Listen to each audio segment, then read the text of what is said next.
Hi, everybody. Welcome to Friday, and welcome to the Harley Carnes podcast, Harley on the Headlines. I sure hope you'll spread the word. Email someone, send them a link, like, follow, subscribe. You know what to do. Mostly, I'm really just glad to know that you are there. Appreciate it. President Trump is suing J.P. Morgan for $5 billion because Morgan, the bank, got infected with wokeism and DEI and maybe just a touch of TDS and decided to cancel Trump's account a while back. Not without cost, evidently. Now there's a huge lawsuit, and at the very least, it's going to cost a ton in legal fees, no matter how that goes, right? Besides, the president is arguing a case that a lot of people can identify with. You know, a period during the Biden debacle in which normal law-abiding people who live as conservative thinkers were canceled, delisted, erased, treated like they were wrong for thinking wrong, worse than George Orwell ever imagined. Trump is fighting back because he can. When does conservatism go a little too far in American politics? Well, maybe with James Fishback, who is an online influencer, a CEO of a company, and a candidate for governor of Florida. One of his ideas has been a 50% tax on the revenue of OnlyFans sites. If you want to pimp out your nude images online, he says, okay, but you ought to pay the money to go for mental health czar for men, crisis pregnancy centers for women, and public education. His latest attention getter is to call for public school uniforms. That's right, public school uniforms. Required. White polo shirt, khaki pants, and a belt for boys to keep the pants up the way they're supposed to be. Knee-length dresses or pantsuits for girls. He says strong schools are only possible with order and discipline. He'd be right about that, of course. But both are possible without sartorial uniformity. And both are worthwhile points of discussion, but neither would indicate whether Fishback is good on ideas for actual policies or approaches for governing. That's still to be seen. Florida's Lieutenant Governor Jay Collins, by the way, has decided he also wants to run for a promotion. In his case, he is a lot like Ron DeSantis, who's been an outstanding world-class governor. We've gotten some outstanding economic news, too. Inflation rate, the latest number, 2.7%. Now, 2 is about where economists hope for, so it's a tad high, but nothing like it was with Biden. And it has put the lie to the worries that Trump's tariffs are going to send inflation soaring. That has not happened. Doesn't look like it's going to, not when you look at the other numbers.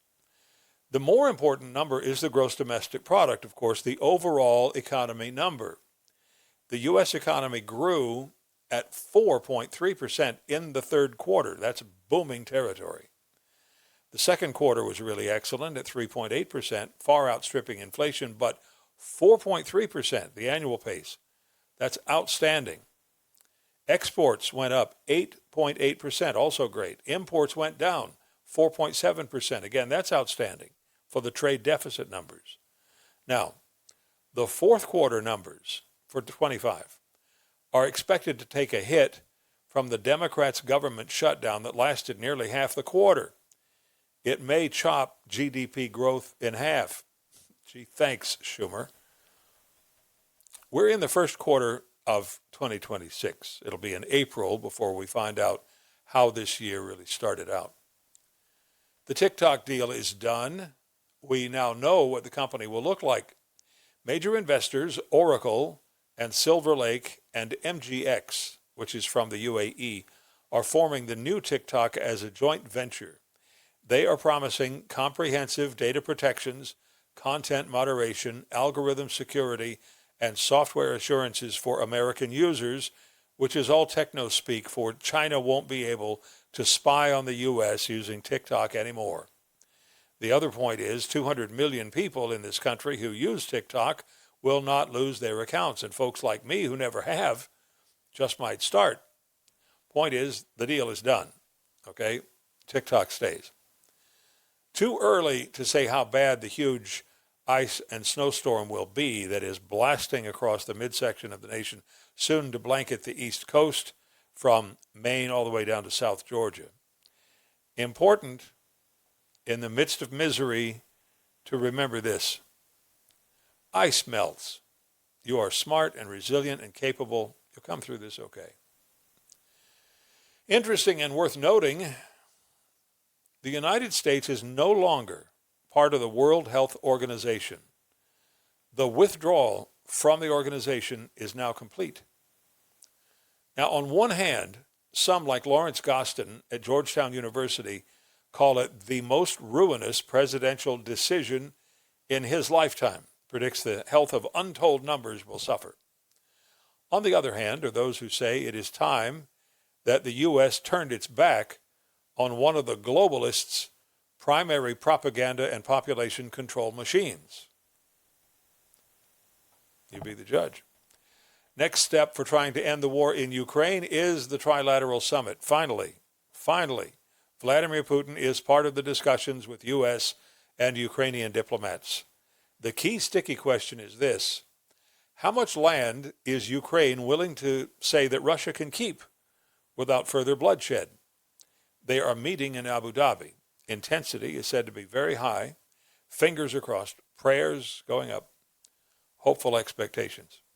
President Trump in Davos has misspoken a couple of times, called Greenland Iceland, before catching himself. Lots of folks do that. Maybe it's because we haven't been there. You know, we don't know how big the differences are. But keep in mind, Greenland at 836,000 square miles is about 1/3 the size of the lower 48 United States. It is huge. And it is a lot more covered with ice, more than 80% covered, than Iceland, which is further south and is only 5% the size of Greenland, and less than 15% of that is covered by ice. So Iceland is mostly green. Greenland is mostly ice covered. Huge differences. It's just that the two countries, while similar in many cultural ways, maybe ought to just switch names for accuracy. Help us keep track. The burglar alarm went off at Webster Bank on Long Island, east of New York City. This brought the police on the run, of course, the town of Ridge. The burglar was still inside. It was a deer that didn't see the glass window and jumped right through it.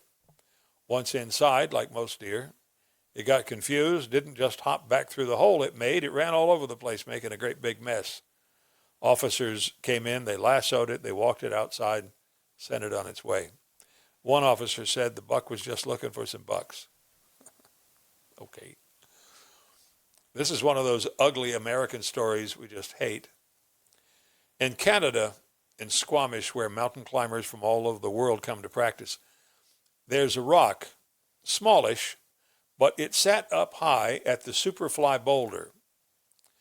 Climbers would reach that rock, give it a touch for good luck and celebration, and start back down. They call it, the very popular rock, portable, because it wasn't all that big, but it was an important part of the experience.